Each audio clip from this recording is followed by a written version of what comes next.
2 நெப்பி 29 அதிகாரம் 29. அநேக புறஜாதியர்கள் மார்மோன் புஸ்தகத்தை புறக்கணிப்பார்கள் என்னும் வேறு வேதாகமம் எங்களுக்கு தேவையில்லை என்றும் அவர்கள் சொல்வார்கள்.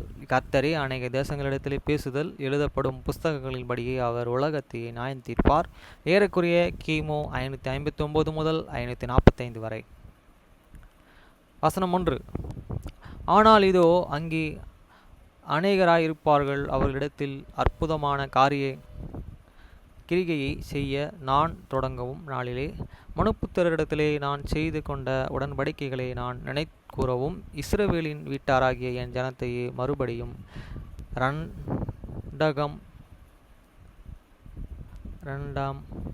இரண்டாம் இசை மீட்கவும். வசனம் 2. உன் சந்ததியை நினைவு கூறுவேன் என்று உன் சந்ததியை குறித்து வார்த்தைகள் என் வாயிலிருந்து உன் சந்ததிக்கு புறப்பட்டு போகும் என்றும் நிப்பியனாகிய உன்னிடத்திலும் உன் தகப்பனிடத்திலும் நான் செய்த வாக்குத்தத்தங்களை நினைவு கூறவும். என் வார்த்தைகள் உன் சந்ததிக்கு என் வாயிலிருந்து புறப்பட்டு போகும். இஸ்ரவேலின் வீட்டாரான என் ஜனத்திற்குள்ளும் ஒரு கொடியாயிருக்க பூமியின் கடையாந்திரம் வரைக்கும் என் வார்த்தைகள் பயில் காட்டி அழிக்கும். வசனம் 3. என் வார்த்தைகளை இரைச்சல் இடுவதனால் அநேக புறஜாதிகள் வேதாகமம் எங்களிடத்திலே ஒரு வேதாகமம் இருக்கிறது, இதற்கு மேலும் அந்த வேதாகமம் இருக்க முடியாது என்பார்கள். வசனம் 4. ஆனாலும் தேவனாகிய கர்த்தர் உரைக்கிறதாவது மதியனரே, எனது பூர்வ உடன்படிக்கையின் ஜனங்களான யூதர்களிடத்திலிருந்து வந்த ஒரு வேதாகமத்தை வைத்து இருப்பார்கள். யூதர்களிடத்திலிருந்து பெற்றுக்கொண்ட வேதாகமத்திற்காக அவர்களுக்கு அந்த வழிகளில் நன்றி செலுத்துகிறார்கள். ஆம், புறஜாதியர்கள் என்றால் என்னை புறஜாதியர்களுக்குள்ளே இரட்சிப்பை கொண்டு வருவதில் யூதர்கள் பட்ட கஷ்டங்களையும் பிரயாசங்களையும் வேதனைகளையும் என்னிடம் கருத்தாய் நடந்து கொண்டதையும் நினைவு கூறுகிறீர்களே. வசனம் 5. புறஜாதியர்களே, என் பூர்வ உடன்படிக்கையின் ஜனங்களாகிய யூதர்களே, நீங்கள் நினைவு கூர்ந்தீர்களா இல்லையா? நீங்கள் அவர்களை சபித்து அவர்களை வெறுத்தீர்கள், அவர்களை மீட்டு கொள்ளும்படி முயற்சிக்கவில்லை. ஆனால் இதோ இந்த காரியங்கள் அனைத்தையும் உங்கள் தலையின் மேல் சரி கட்டுவேன், ஏனெனில் கர்த்தராகிய நான் என் ஜனத்தை மறக்கவில்லை.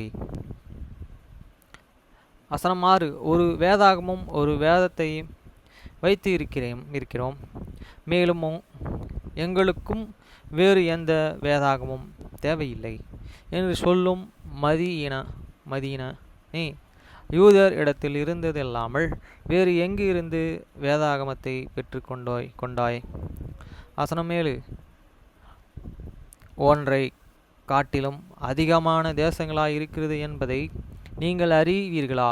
உங்கள் தேவனாகிய கர்த்தராகிய நான் சகல மனுஷரையும் சிருஷ்டித்து இருக்கிறேன் என்றும் சமுத்திரத்தின் தீவுகளில் இருப்பவர்களாயும் நினைவு கூறுகிறீர்கள் என்றும் நான் மேலே வானங்களிலும் கீழே பூமியிலும் ராஜரீகம் பண்ணுகிறேன் என்று பூமியின் எல்லா தேசங்களுக்குள்ளும் இருக்கிற மனுப்புத்திரர்களுக்கும் என் வார்த்தைகளை கொண்டு வருகிறேன் என்பதையும் நீங்கள் அறிந்திருக்கவில்லையா?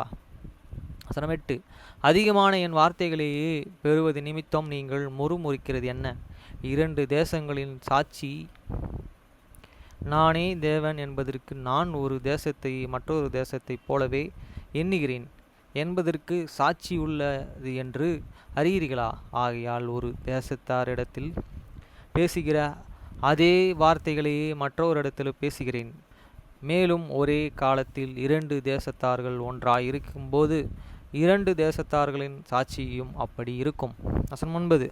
நான் நேற்றும் இன்றும் என்றும் மாறாதவராயிருக்கிறேன் என்பதை அநேகர்களுக்கு நிரூபிக்கும்படி இப்படியே செய்கிறேன்.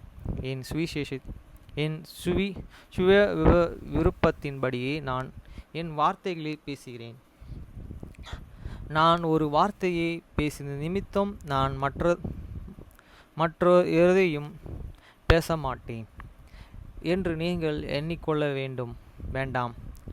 ஏனெனில் என் கிரிகை இன்னும் முற்று பெறவில்லை. அது மனுஷரின் முடிவு வரை மட்டும் அல்ல, அந்த நாள் முதல் என்றென்றைக்கும் முற்று பெறது. வசனம் 10.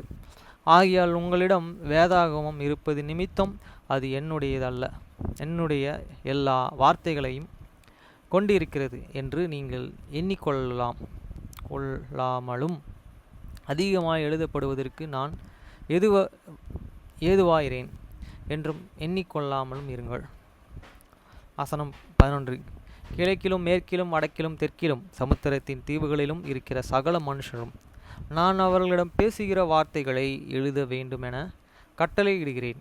ஏனெனில் உலகத்தை எழுதப்பட்டு இருக்கும் புஸ்தகங்களை கொண்டும் மனுஷர்கள் ஒருவருக்கொருவரே எழுதப்பட்டு இருக்கிறவைகளின்படியே அவர்களுடைய கிரிகைகளுக்கு தக்கதாக நியாய தீர்ப்பின்.